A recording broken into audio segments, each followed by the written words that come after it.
This is the Fifth Estate Winning Headlines, your media police post. In this segment, we summarize some of the headlines that you may have missed this morning, but we also take a look at the political pieces that we call cartoons in this country. Today is the 23rd of April, 2021, and I am 2J. I'm 2M. I am CS. Oh, you finally got it right. Well done, guys. And in case you missed today's headlines, here they are. In the Daily Nation, Murade link in 4 billion shilling KEMSA tender.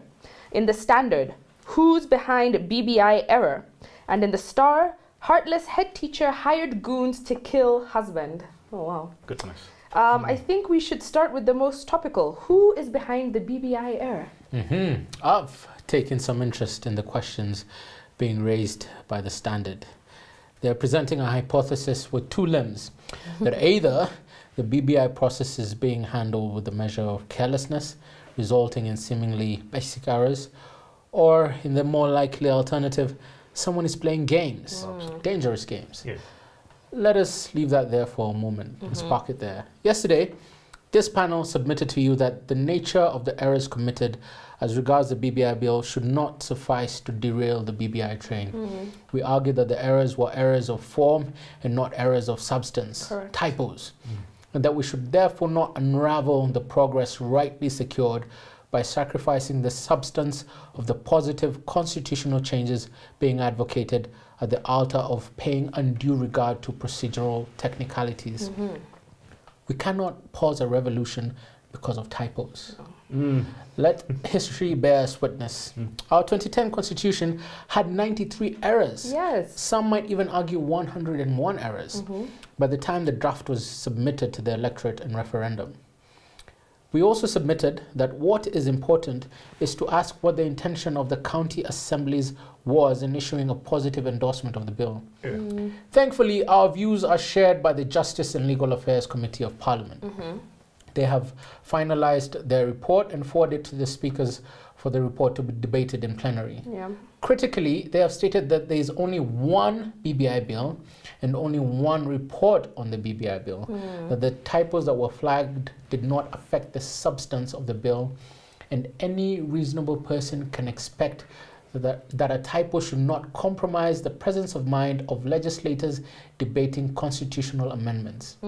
The divergence in question, the typos, does not result in legislators meaning one thing and the text accidentally saying something else. Furthermore, JLAC's pronouncement also vindicates what we at Fifth Estate have argued all along, that the role of Parliament in Article 257 amendments, and in this case, Parliament's role in the BBI process, is more than ceremonial. All their three primary roles are integral to the process: representation, oversight, and legislation. Finally, let me pick up the thought I parked earlier. The Standard is asking whether someone is playing games.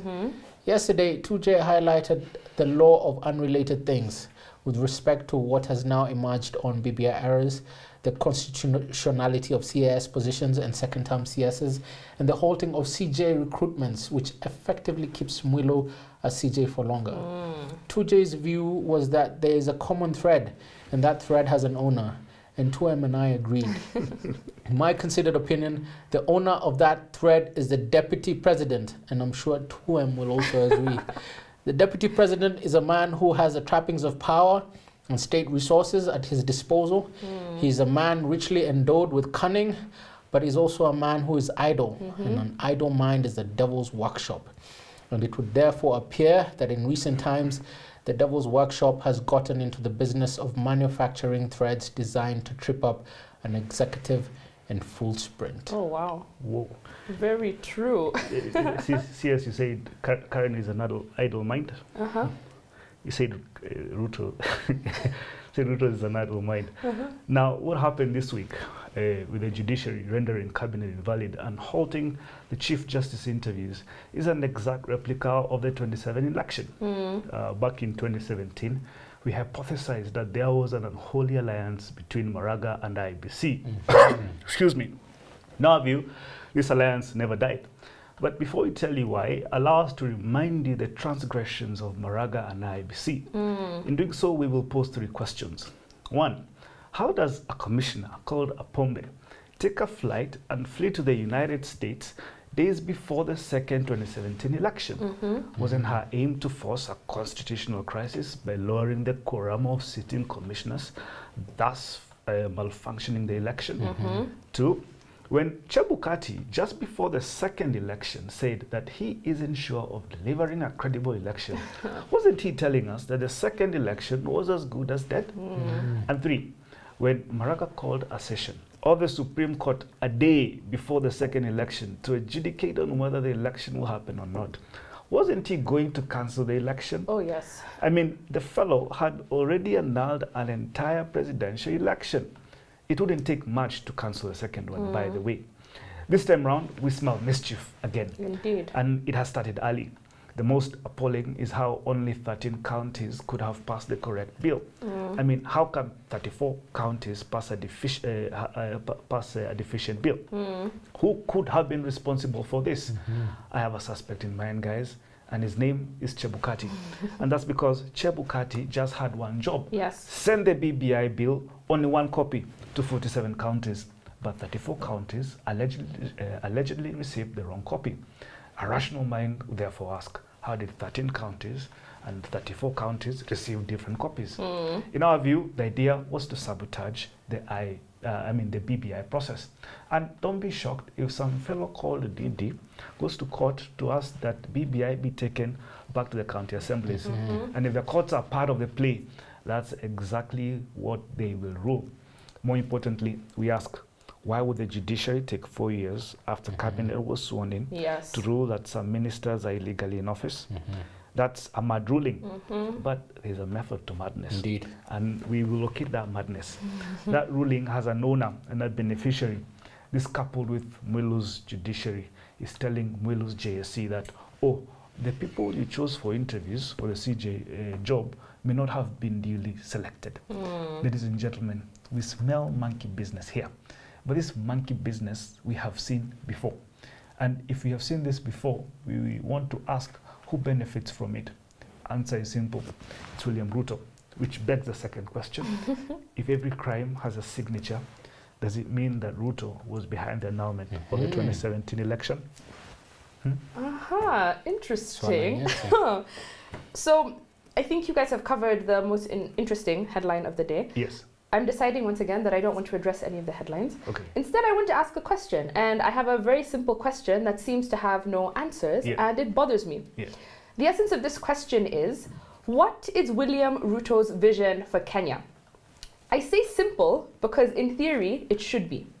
Any leader selling himself to the public must come with an idea, a vision for how he will contribute to the success of that nation. So I want to submit that Ruto has no plan.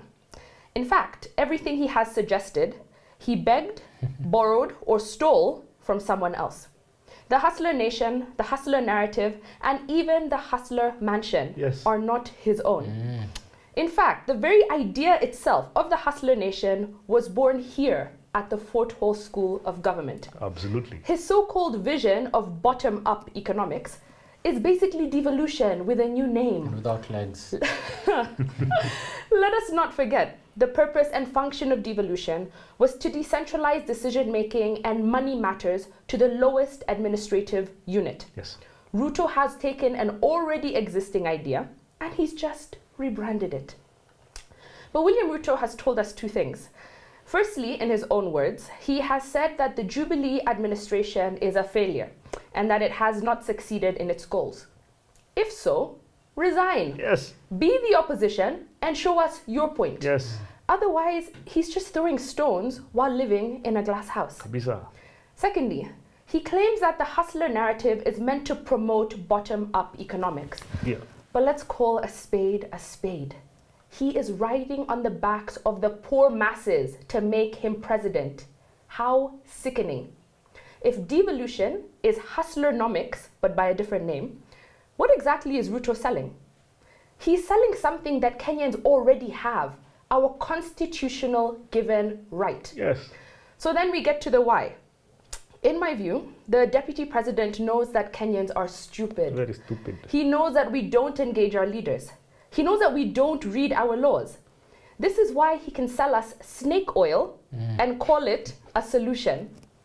So if William Ruto has not one unique idea, what on earth does he stand for?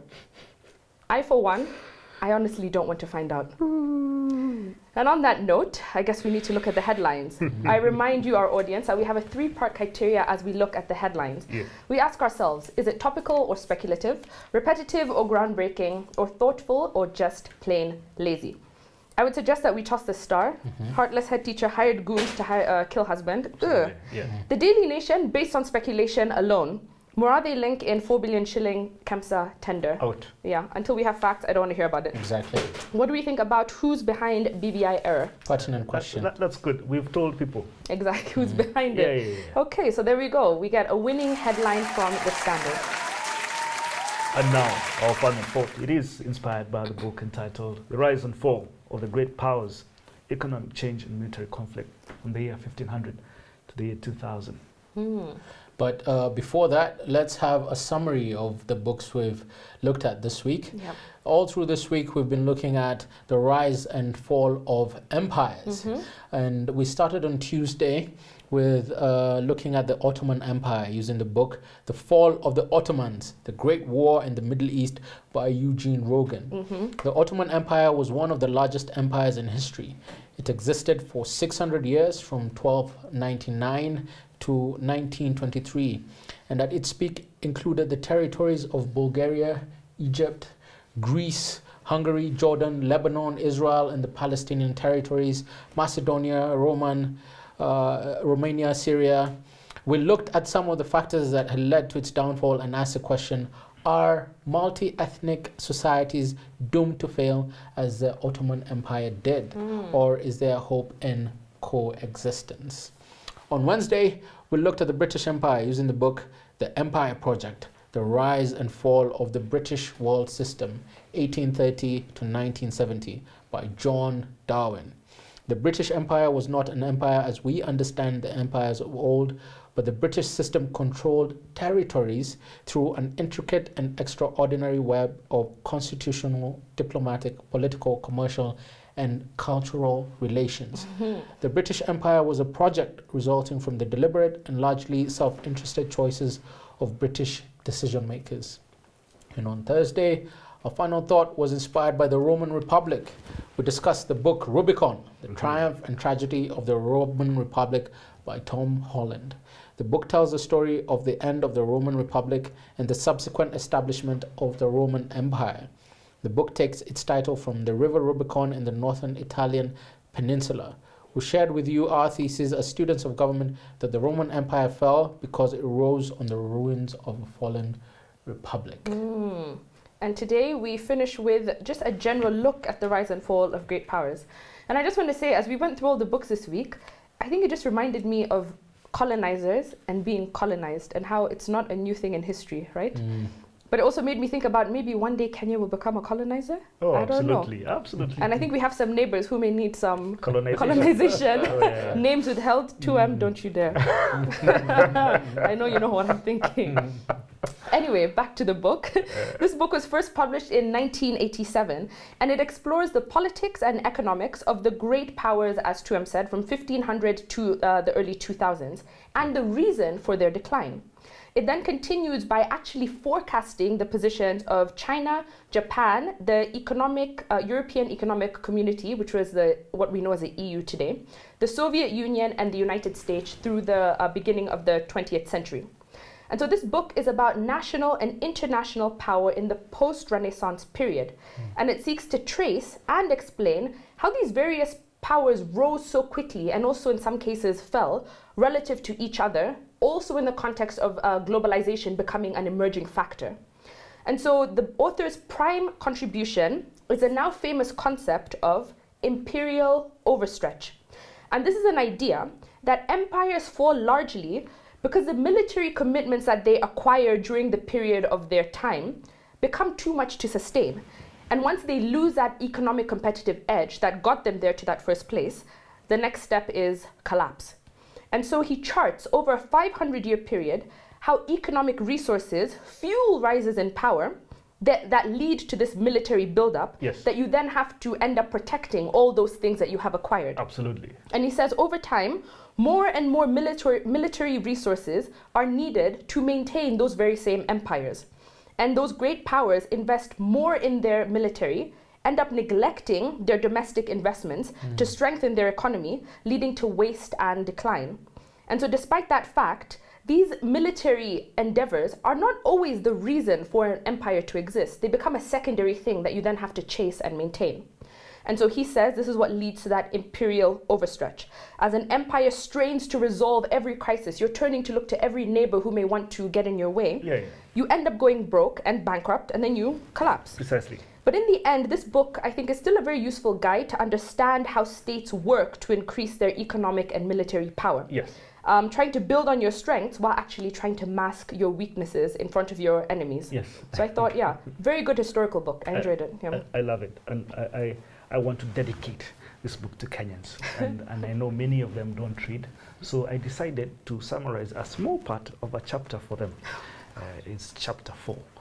Britain as a hegemon. Oh, and by the way, this chapter should be read against an article by Jean Ventura on why the country that borrowed the most advanced the most. I'm sure you guys know where I'm going. Of course. Anyway, back to business. This chapter's central thesis is why Britain by 1815 was already our power. Paul Kennedy tells us that Britain by 1815 had achieved naval mastery. They had achieved alliance diplomacy. But what Britain was then on the verge of was the Industrial Revolution. Yeah. It had not taken off because the money, the nobility, did not have the money to add value on iron or steel or copper. All they had was huge tracts of land that yielded such a paltry return of about 4% per annum. Then Britain was at the tail end of the Agrarian Revolution. The landed gentry that had made their money, but a new class of capitalists saw the opportunity of adding value to metals, that is the irons and steel and name it. But they didn't have money to add value, so they borrowed. Appetite for credit was big time. Banks financed capitalists to build industries. Banks financed the British Empire to go and seek for raw materials while at the same time building infrastructure. In fact, by then, British debt to GDP ratio was 200%. Yes. And you have some idiots here talking about Kenya overborrowing. Anyway, the result was phenomenal. By 1830, Britain was responsible for 2/3 of Europe's industrial growth. By 1860, Britain produced 53% of the world's iron and 50% of the world's coal. Its energy consumption was 5 times that of the US, 155 times that of Russia. Britain was responsible for 1/5 of global commerce and 2/3 of the globe's manufactured goods. Over 1/3 of the world's ships were British. They literally owned the world's supply chain. In fact, by 1860, Britain was known as the trading center of the universe. And you know why? Because of debt and confidence they had to rule. And they just finished paying off their debt, those debts they took in 1800s, just the other day in 2015. Wow. What's the lesson here? If you hear anyone saying Kenya overborrows, please hit them on the head and tell them they are idiots. Uhuru Kenyatta is far ahead of the game. Yes. And it's up to you to catch up with him. Oh, indeed. I agree so much. For me, the book makes a number of references to the Treaty of Westphalia, also known as the Peace of Westphalia of 1648. It was a peace preceded by a 30 years war that had engulfed Europe. It was the biggest conflict prior to the First World War or the Great War. And like the 2 subsequent world wars, it midwifed a new world order.